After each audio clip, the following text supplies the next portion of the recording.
Hi, this is Trey Pastor. Welcome to my review of Morgan. This is a movie that I've been looking forward to watching for a long time. Had my eye on this. This movie is directed by Luke Scott, of course, son of what's his name? What's Scott? Ridley Scott. I'm sorry, his son.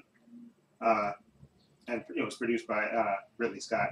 And this is the story basically of a genetically designed human, Morgan, played by Anna Taylor-Joy, who was in The Witch, very good in that as well, and she was in the movie Split as well. She was the kidnapped girl, one of the kidnapped girls in that as well. But anyway, it stars her, Kate Mara, Paul Giamatti, Toby Jones, Jennifer Jason Leigh, and Rose Leslie. Basically, it's a story about a genetically engineered individual, Morgan, played by Anna Taylor-Joy, and basically the group of scientists are at this retreat basically, and they've been basically experimenting on making a genetically engineered human being.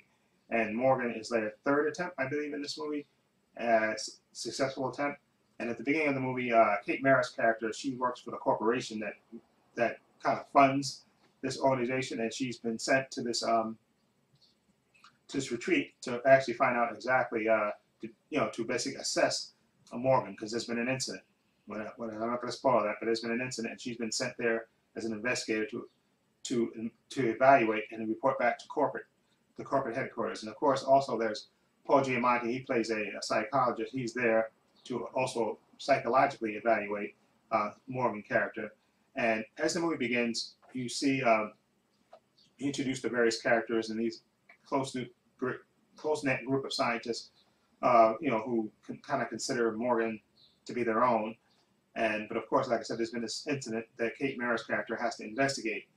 And of course, Anna Taylor-Joy, who plays Morgan, I thought she was absolutely fantastic. She plays this, character that's basically, she's a grown woman, but she's basically only, I think, only 5 years old technically.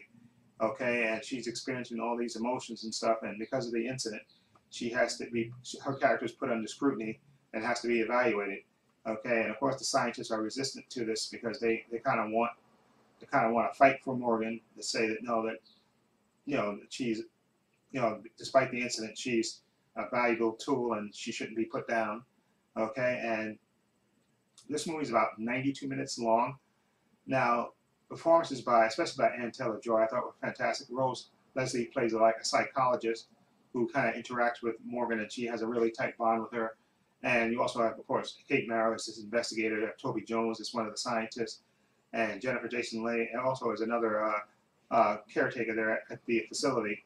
And this movie is like 92 minutes long, and I wish it was longer because they don't kind of flesh out before things start happening because of the limited screen time. I guess the 92-minute runtime.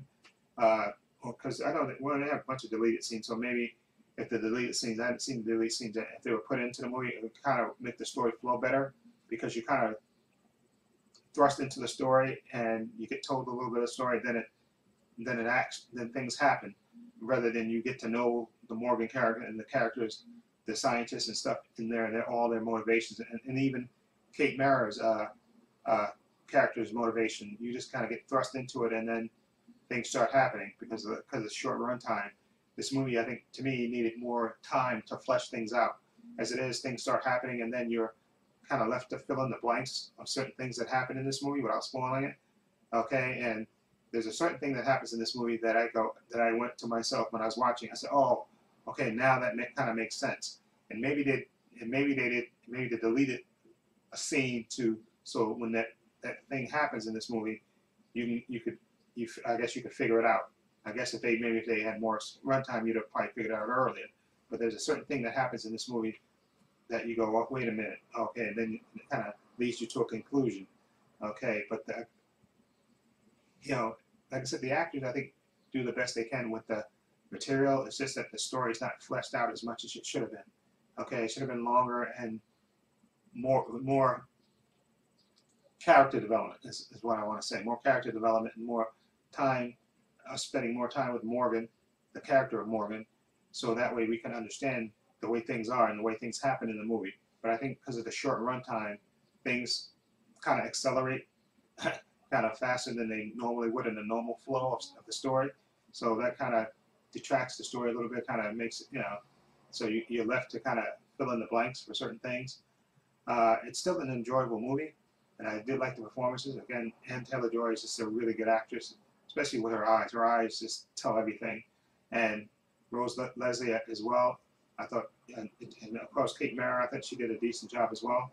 And I just think the movie could have been better if the story had been more fleshed out.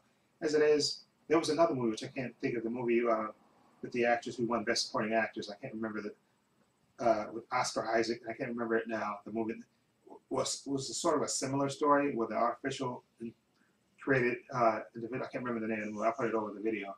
The movie I'm talking about. That story, they fleshed it out more. And that one made more sense. I can't remember the name of the movie, but that one is the one that is a better version of this, of Morgan, in my opinion. Okay, because they took the time to to flesh out that story. This one, as it is, they kind of skip over parts that you wish they would have played out on screen. Put it that way. But as it is, it's still a decent story. Again, but it could have been better. Okay, so Morgan, because of the performances, because of the actors, not because of the story, I'm gonna give Morgan. I'll give it a 7. Okay, it could have been an 8.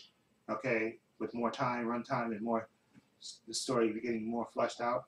Okay, it's not the actors' fault. They do the best that they can with the runtime that they have, but the story should have been fleshed out more, in my opinion. So I'm gonna give Morgan a 7. Anyway, let me know what you think of Morgan. What do you think of it? Have you seen it? What do you think of it? Feel free to leave comments down below. I have links to my Facebook, my Twitter, and my Instagram in the description box, as well as links to my other channel, Paul's Views and Opinion. Please check that out as well. And this is Trey Pastor saying so long and take care.